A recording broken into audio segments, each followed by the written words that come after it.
Il nous faut comprendre que Dieu cherche à avoir des fils de son esprit. La vérité sous-entendue et qui ressort de ce que l'on a appelé la parabole de l'enfant prodigue, c'est la transition d'un état de fils, c'est-à-dire qui est sur la base de la loi, à un autre état, c'est-à-dire celui qui est sur la base de la grâce, de la chair à l'esprit. Il y a des fils de Dieu par la création sur la base de la loi. Dans ce sens, tous les hommes sont des enfants de Dieu. Et Paul a employé cette phrase de manière toute générale en s'adressant aux Athéniens. C'est en lui que nous avons la vie, le mouvement et l'être. Comme l'ont dit quelques-uns de vos poètes, nous sommes aussi de sa race. Étant donc de la race de Dieu, nous ne devons pas croire que la divinité soit semblable à l'or, à l'argent ou à la pierre, sculptée par l'art et le génie de l'homme. Acte 17, 28, 29. Mais par la chute, par l'égarement ou la déviation de l'homme. Mon esprit ne sera pas toujours en lutte avec l'homme, car l'homme est devenu chair et ses jours sont réduits. Genèse 6, 3. Tous les desseins de Dieu et les possibilités de cette relation ont été brisés, et cette relation n'a plus de valeur. Il est devenu chair, il est donc séparé de Dieu, étranger. Éphésiens 4, 18. Dans un pays éloigné, perdu, mort, Luc 15, 13 et 24. C'est ainsi que paraît la grâce, et l'esprit par la grâce. L'esprit commence son action dans ce domaine de la mort et de l'éloignement. Il convainc de pécher contre le ciel, Luc 15, 21.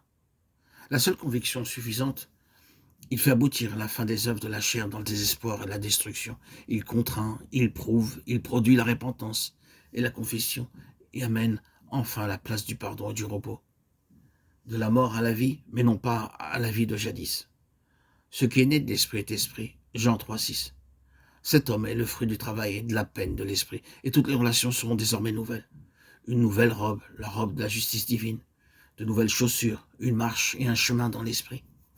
La loi de l'esprit de vie m'a affranchi en Jésus-Christ de la loi du péché et de la mort, afin que la justice prescrite par la loi fût accomplie en nous, qui marchons non selon la chair, mais selon l'esprit. Romains 8, 2 et 4.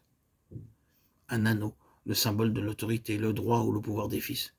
À tous ceux qui l'ont reçu, il a donné le pouvoir de devenir fils de Dieu, à tous ceux qui croient en son nom, qui ne sont pas nés du sang, ni de la volonté de la chair, ni de la volonté de l'homme, mais qui sont nés de Dieu. Jean 1, 12, 13. Le veau gras, l'aimé, qui n'avait pas connu autrefois la meilleure nourriture de la maison du Père. Chacun de ces points, toutes les saintes écritures contient tout un système d'enseignement. L'esprit de l'homme, qui est la place de la nouvelle naissance, est le siège de ce véritable état de fils, afin de racheter ce qui était sous la loi et de nous faire obtenir l'adoption filiale.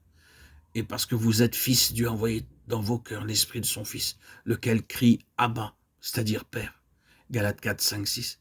Il est donc aussi le nouvel homme, appelé à servir Dieu sous le régime nouveau de l'esprit. Romains 7, 6. C'est notre esprit qui est la base de toutes les opérations de Dieu pour notre éducation, notre communion et notre coopération.